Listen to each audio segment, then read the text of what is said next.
എറണാകുളം അങ്കമാലി അതിരൂപതയിലെ കുർബാന തർക്കം ഇന്ന് മറ്റൊരു തലത്തിലേക്ക് കടക്കുമ്പോൾ കേരള കത്തോലിക്ക സഭയിലെ തന്നെ ഏറ്റവും വലിയ സംഘർഷത്തിന്റെ ഭൂമിയായി മാറുകയാണ് എറണാകുളം അങ്കമാലി അതിരൂപത.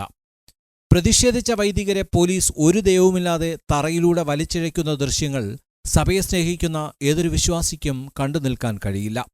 എല്ലാ വിഷയങ്ങളിലും സമവായത്തിന് സാഹചര്യമുള്ള സഭയിൽ തന്നെ പരസ്യമായി തമ്മിൽ തല്ല് നടക്കുമ്പോൾ അത് കണ്ടു രസിക്കുന്നവരുണ്ടെങ്കിൽ അവർ കത്തോലിക്കനല്ല എന്ന് പറയേണ്ടി വരും. സമവായത്തിന് ഇതാണോ മാർഗമെന്ന് ചിന്തിക്കുന്നവരും കുറവല്ല. സംഘർഷങ്ങളിൽ ആര് വിജയിച്ചു, ആര് മുന്നേറി എന്നല്ല, പരിശുദ്ധമായ കത്തോലിക്ക സഭ ഇവിടെയെല്ലാം തോൽക്കുകയാണ്. എറണാകുളം അങ്കമാലി അതിരൂപതയുടെ അഡ്മിനിസ്ട്രേറ്റർ സ്ഥാനത്തു നിന്ന് ബിഷപ്പ് ബോസ്കോ പുത്തൂരിനെ മാറ്റി മാർ ജോസഫ് പാംപ്ലാനി എത്തിയത് സ്വാഗതാർഹമാണ്. കാലങ്ങളായി നിലനിൽക്കുന്ന ഈ തർക്കം അവസാനിപ്പിക്കാൻ പിതാവിന് സാധിക്കട്ടെ. അൾത്താരയിൽ ബലിപീഠം തകർത്തു തുടങ്ങിയ ഈ സംഘർഷം അതിരുകടന്നാൽ മറ്റു മതസ്ഥർ തന്നെ നമ്മെ കല്ലെറിയുമെന്ന് ഓർത്തുവയ്ക്കുന്നത് നല്ലതാണ്.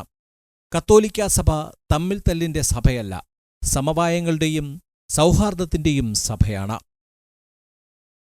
Woakes news bureau, Kochi.